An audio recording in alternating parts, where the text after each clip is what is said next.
Hello everyone, and welcome to another oddschecker.com/US preview of a primetime NFL game. My name is Mattek from sportsgrid.com, and we are here to tackle the most lopsided matchup of wildcard weekend. We have the Chicago Bears playing at the New Orleans Saints. If you go to oddschecker.com/US, you will see the Bears are 9-point dogs and that the Saints are 9-point home favorites. You can also get this at 10 at a number of books, but you're going to be getting that at like -110, -120. So if you're looking to get plus money, you can get this game at 9 points. I don't hate the idea of getting the extra point, particularly with the Chicago Bears. The Bears are plus 400 on the money line. That's the best available line. The Saints' best available line is -455. And then, the total for this game is going to vary, but it's sitting there around 45 on most sports books.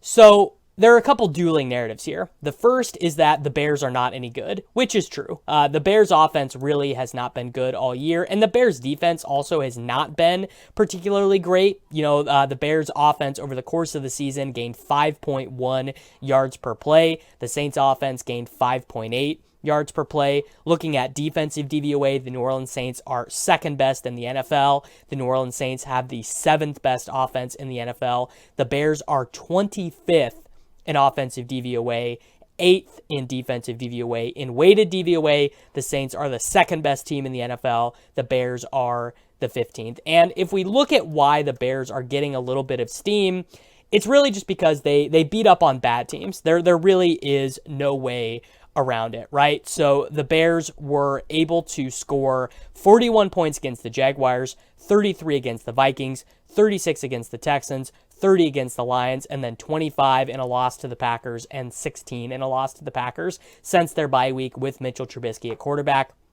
None of Trubisky's good games over the last 2 seasons have come against a team that is 15th or better in pass defense. Trubisky is basically always beat up on bad passing defenses. That's kind of been his MO the entire time he's been in the NFL.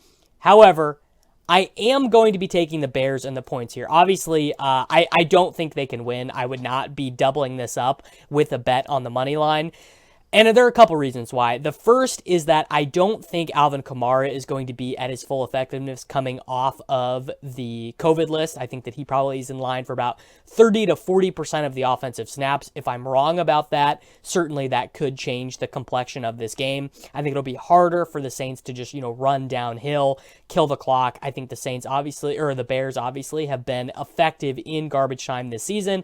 And if the line is 10 points, that obviously leaves the back door pretty wide open. But mostly, I just think we have seen Drew Brees enter into a different form of his career. He's averaging 7.5 yards per pass attempt. The last time he averaged 7.5 yards per passing attempt was all the way back in 2014. But he just has reached a different level of effectiveness in his career. It doesn't mean that the Saints can't win. It doesn't mean that the Saints can't beat the Packers, that they can't be the representative of the NFC in the Super Bowl. But I think just shellacking teams with decent defenses like the Chicago Bears is, just kind of going to be part of the New Orleans Saints past and not so much a part of the New Orleans Saints future. So just because this spread is so large, I am going to be taking the Chicago Bears here. I would not bet them on the money line, however, and I do have a slight lean towards the over in this game as well, since the thesis behind the play is basically that the Bears are able to figure things out on offense. And, if they can get to 21 points, I feel pretty good about the over, and I feel pretty good about them covering. So everyone, for us here at oddschecker.com/US, good luck with your bets this weekend.